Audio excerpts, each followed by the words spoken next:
1절 하나님은 우리의 피난처시요 힘이시니 환난 중에 만날 큰 도움이시라.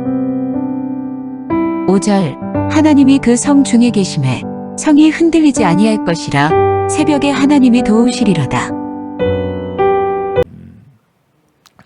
오늘 아침 우리가 시편 46편을 함께 묵상합니다. 시편 46편도 고라자손의 시입니다.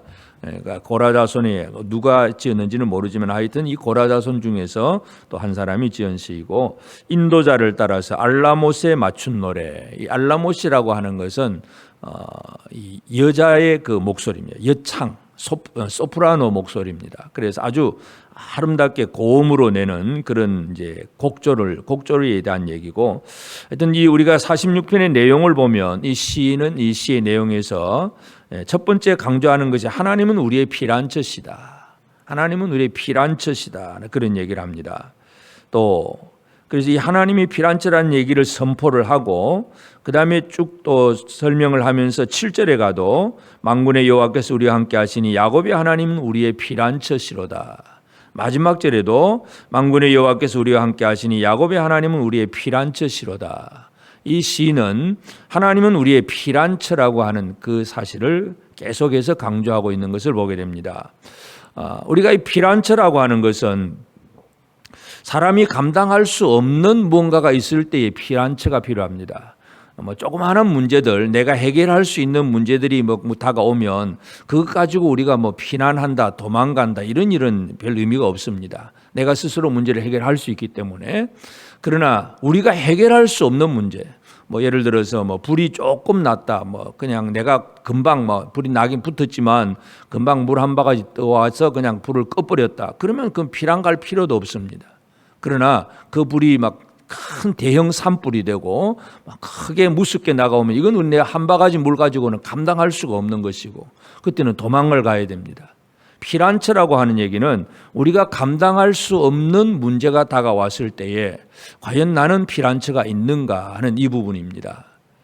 우리의 삶에는 우리가 능히 감당할 수 있는 사소한 문제들도 있긴 하지만 어떠한 경우는 우리가 감당할 수 없는 어려운 문제들이 늘 다가올 수가 있습니다.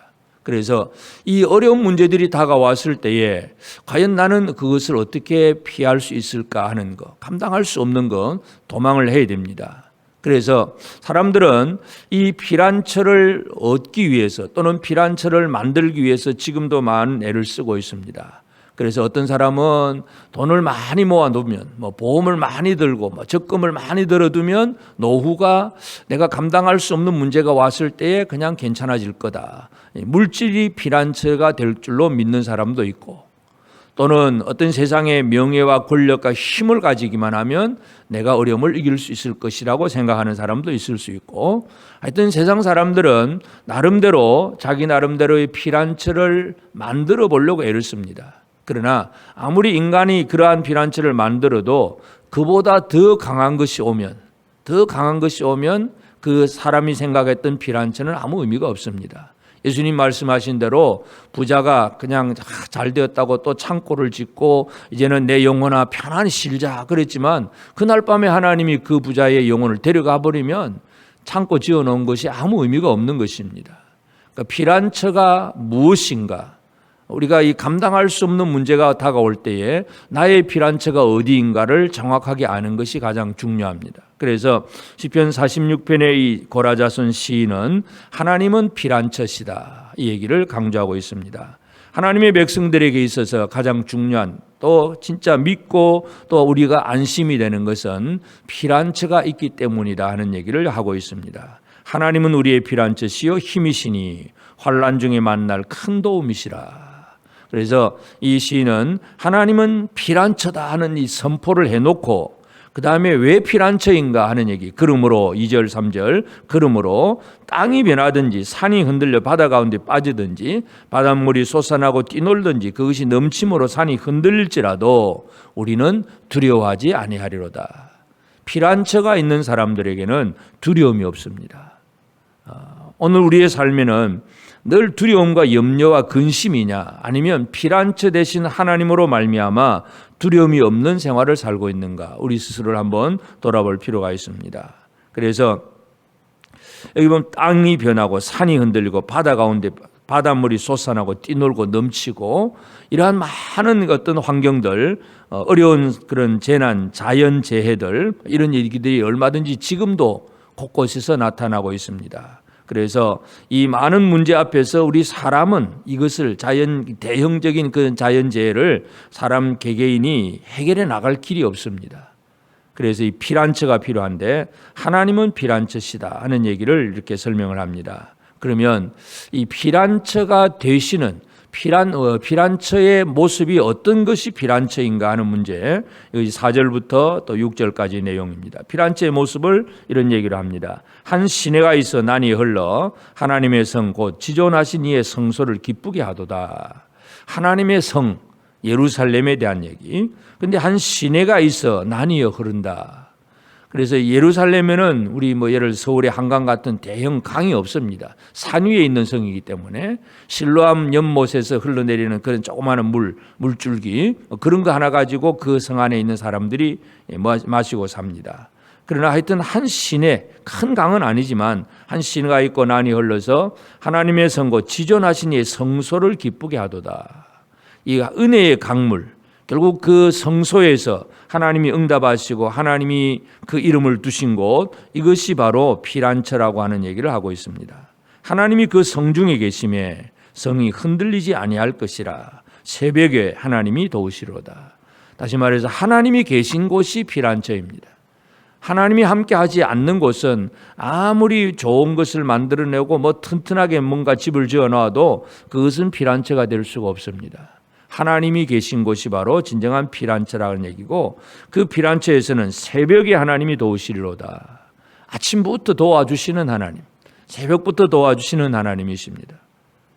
그래서 문나라가 떠들며 왕국이 흔들렸더니 그가 소리를 내심에 땅이 녹았도다. 문나라, 세상의 많은 나라들이 떠들고 흔들리는 그런 얘기다. 나라가 흔들릴 정도의 그런 두려움이 있지만, 그래서 하나님이 소리를 내심에 땅이 녹았도다. 이 땅은 하나님의 힘을 견딜 수가 없습니다. 그래서 만군의 여호와께서 우리와 함께 하시니 야곱의 하나님은 우리의 피란처시로다. 이런 얘기를 합니다. 그리고 이 피란처가 되시는 하나님의 하시는 일이 뭐냐면 9절, 그가 땅끝까지 전쟁을 쉬게 하시며 활을 꺾고 창을 끊으며 수레를 불사르시는도다. 이 땅의 진정한 평강이 무엇인가? 하나님께서 평화를 이루십니다. 전쟁을 쉬게 하고 활을 꺾고 창을 끊고 수레를 불사르시는 것. 그러면서 이 모든 것을 주관하시는 하나님께서 선포하시는 것은 10절에 이르시기를 너희는 가만히 있어 내가 하나님됨을 알지어다. 결국 하나님이 하나님 되심을 알려주는 것, 이것이 바로 하나님의 그 피란처 되심을 우리가 분명히 아는 자의 삶입니다. 그래서 내가 문나라 중에서 높임을 받으리라. 내가 세계 중에서 높임을 받으리라. 하나님의 영광스러운 피란처이심을 이 시인은 한 번 더 노래합니다. 그래서 오늘 우리는 먼저 피란처가 될 수 없는 것들은 무엇인가? 여기 보면 먼 자연들, 땅이나 산이나 바닷물이나 이런 것들은 오히려 사람들에게 재난을 가져다 줄 수가 있지, 그것이 진짜 우리의 피란처가 아니라는 것입니다. 그리고 6절에 문나라와 왕국들, 나라가 튼튼하면 피란처가 될 줄 알았는데 나라도 피란처는 아닙니다. 9절에서 보면 전쟁을 쉬게 하는데 활과 창과 수레, 이 강력한 무기들, 우리가 튼튼한 무기를 만들어두면 이게 또 우리의 안보가 되느냐? 그것도 피란처가 아닙니다. 이 세상 사람들이 생각하는 그러한 자연이라든지 강력한 왕국이라든지 또 강한 무기라든지 이런 것들이 우리를 평안하게 해줄 줄로 생각을 하고 있지만, 하나님 앞에 그러한 모든 것들은 결코 피란처가 아닙니다. 그러므로 진정으로 우리 하나님, 여호와 하나님만이 피란처라고 하는 사실을 이 시인은 계속 강조를 합니다. 그래서 피란처가 되신 하나님을 제대로 알면 두려움이 없어집니다. 두려워하지 아니하리로다. 3절에서 그런 얘기를 하고, 그리고 그 피란처 되시는 하나님의 은혜 가운데서 4절에 보면 성소 안에서 기쁘게 하시도다. 결국은 하나님이 피란처가 되는 사람들은 두려움이 없고 성소에 기쁨이 있습니다. 새벽에 도우시는 하나님의 도우심을 힘입습니다. 하나님을 피란처로 삼는 자가 그렇게 됩니다. 그래서 오늘 우리는 이 피란처 되시는 하나님과 나는 어떤 관계가 있는가를 오늘 우리가 다시 한번 잘 생각하고 적용을 해야 되겠습니다. 그래서 이 시인은 야곱의 하나님은 우리의 피란처다. 남의 피란처가 아니라 바로 우리의 피란처다. 이 민족적인 그런 개념에서 하나님은 우리의 피란처다 하는 사실을 계속 반복해서 강조하고 있습니다. 나의 피란처가 어디인가? 나의 피난처는 무엇인가? 오늘 이 아침 우리 다시 한번 기억하면서 이 세상의 어떤 것들도 나의 피난처가 될 수가 없다는 사실, 오직 하나님만이 내 피난처라고 하는 사실을 다시 한번 우리는 고백하고 또 진짜 그 피난처를 의지하는 그런 삶을 살아가야 됩니다. 그 피난처를 의지한다는 그 하나님만이 나의 피난처라고 하는 사실을 제대로 아는 사람은 바로 그 피난처 대신 하나님과 함께하는 생활, 그 성소에 들어가서 하나님의 성에서 하나님께서 주시는 은혜의 강물 속에서 말씀으로 늘 또 힘을 얻고 하나님 앞에 그 나아가서 예배하고, 이것이 바로 피난처 되신 하나님과 동행하는, 또 그 피난처의 그 평안을 누리는 그런 생활입니다. 그래서 진정한 성소의 기쁨을 누리는 생활이 되고, 그리고 이제 우리가 또 할 일이 8절에 보면 와서 여호와의 행적을 볼지어다. 이 시인은 그런 얘기를 합니다. 모든 사람들에게 선포하는 내용입니다. 와서 우리 하나님의 행적을 한번 봐라. 와 보라. 이렇게 얘기를 하고 있습니다. 예수님께서 제자들을 부르실 때도 와 보라 그렇게 말씀하신 것처럼 오늘 우리는 우리가 하나님이 우리의 피난처라고 하는 사실을 분명히 안다면 다른 사람들에게도 우리는 피난처 되시는 하나님을 증거할 수 있는 삶을 또 우리가 살아가야 합니다. 그래서 오늘 아침 우리는 시편 46편을 통해서 우리의 피난처는 무엇인가 하는 것 다시 한번 기억하면서 여호와 하나님만이 진정한 나의 피난처이지 이 땅의 어느 것도 무엇도 우리의 피난처가 될 수가 없다는 사실과 피난처 되신 하나님 앞에 온전히 나와서 예배하며 주의 은혜를 제대로 누리고, 그리고 이제 우리는 당당하게 다른 사람들에게 와서 여호와 행적을 봐라 하고 사람들에게 선포할 수 있는 그러한 삶으로 살아가는 것, 이것이 오늘 피난처 되신 하나님의 은혜를 힘입은 자의 삶임을 오늘 우리가 기억하면서, 이 세상은 우리가 감당할 수 없는 많은 문제들이 언제나 다가옵니다. 그 다가오는 문제 앞에서 두려워하고 염려하고 걱정하고 그냥 원망하고 불평하는 생활이 아니라 피난처 되시는 하나님으로 말미암아 두려움 없이 기쁨으로 살아가는, 담대함으로 살아가는 저와 여러분 모든 성도들 꼭 되어지기를 주의 이름으로 축복합니다. 기도하십시다. 이제 오늘 받은 말씀으로 함께 기도하겠습니다. 첫째, 내가 감당할 수 없는 문제 앞에서 피난처 되시는 하나님을 알고 하나님의 성소에서 하나님을 섬기며 그 말씀을 듣는 일에 힘을 다하게 하옵소서.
둘째, 모든 환난을 두려워하지 않는 믿음으로 살며 이웃에게 와서 보라라고 피난처 되시는 하나님을 증거하는 삶을 살게 하옵소서.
이제 오늘의 기도 제목을 가지고 합심하여 기도하도록 하겠습니다. 첫 번째, 하나님, 나의 유익을 항상 먼저 생각하는 삶이 아니라 내 이웃을 내 몸같이 사랑하라는 주님의 말씀대로 다른 이의 유익을 먼저 생각할 줄 아는 삶이 되게 하소서.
두 번째, 하나님, 삶 가운데 나 자신이 불리해지거나 불이익을 당할 상황이 온다고 할지라도 다른 사람을 방패막이로 사용하는 말이나 태도가 없게 하소서.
세 번째, 하나님, 자신을 드러내고 나타내기 위한 행동과 생각과 말이 아니라 하나님을 드러내고 나타내는 것들이 되게 하소서.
이제 개인의 기도 제목을 가지고 하나님 앞에 기도하시기 바랍니다.